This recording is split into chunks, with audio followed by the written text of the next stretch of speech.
almost every ancient religious tradition across the globe, the path to the divine is a journey inward. You travel miles to reach a cathedral, a mosque, or a strictly guarded sanctum sanctorum. The deity stays inside, hidden from the ordinary world. But once every year, on the second day of the bright fortnight of Asadha, this ancient rule is completely inverted. The heavy wooden doors of the Garbhagriha swing wide open. A deity who is considered the master of the cosmos doesn't wait for his devotees to cross the threshold. He steps out onto the dusty rain-washed street. Why? Why does Lord Jagannath leave the absolute opulence of Trimandir to step onto the public roads? Today, let's decode the deep psychological, historical, and deeply egalitarian philosophy behind the world's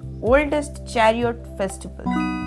To understand why Jagannath comes out, we first have to look through a historical and social lens. For centuries across ancient India, rigid social structures governed who could enter a temple. The Patita Pavana aspect of the Lord directly addresses this context. Patita means the fallen or the marginalized, and Pavana means the purifier. Historically, those who were denied entry into the temple due to societal hierarchies or later foreign travelers and non-Hindus would never get a glimpse of the deity. By physically moving out of the stone walls, Jagannath breaks every barrier of structured exclusion. On the Bodadanda, there are no priests standing as gatekeepers between the human and the divine. The street becomes the temple. The festival goes a step further with the Chera Pahara ritual. The Gajapati king, the supreme political and temporal head of the region, takes a golden broom and sweeps the dust before the wooden chariot. In a symbolic single stroke, this ritual establishes that before the cosmos, the king and the commoner stand on the exact same footing. The Lord comes out to declare that he belongs to no elite, he belongs to the street. Unlike the distinct, perfectly sculpted marble or metal icons found in other classic pantheons, Jagannath's form is distinctively minimal, carved from neem wood with prominent wide round eyes. In Odia culture, he isn't treated merely as a distant cosmic ruler. He is treated as a living family member. And just like a human being, the Lord falls sick. Right before Rath Yatra, during the Snana Yatra, the deities are given a public bath with 108 pitchers of water. Following this heavy bath, the deities supposedly catch a fever and go into a 14-day isolation period called Anusara.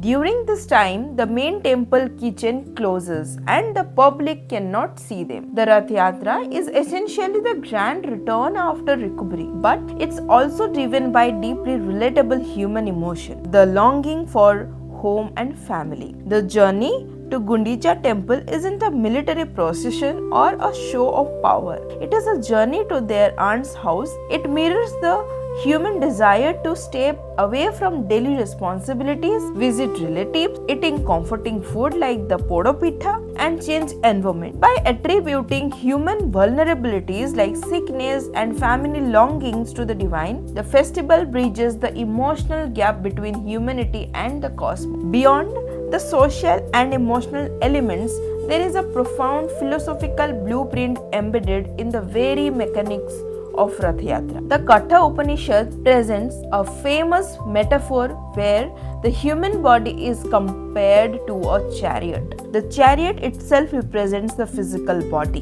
The horses represent our 5 senses. The reins represent the human mind. The driver represents the intellect. The passenger sitting inside the Atman, the soul. When Millions of people gather to pull the heavy ropes of the Ratha. It isn't just physical labor. Culturally, it symbolizes pulling one's own chaotic senses, mind, and life back onto the right spiritual path. The movement of the massive wooden structure down the road serves as a visual reminder that time and life move forward only through collective harmonious effort. So why does Lord Jagannath comes out every year? He comes out because a temple built of stone is too small to contain the core idea of universal love. He comes out to remind us that if the people cannot reach the divine due to structural barriers, illness, weakness, or societal norm, the divine will simply walk to them.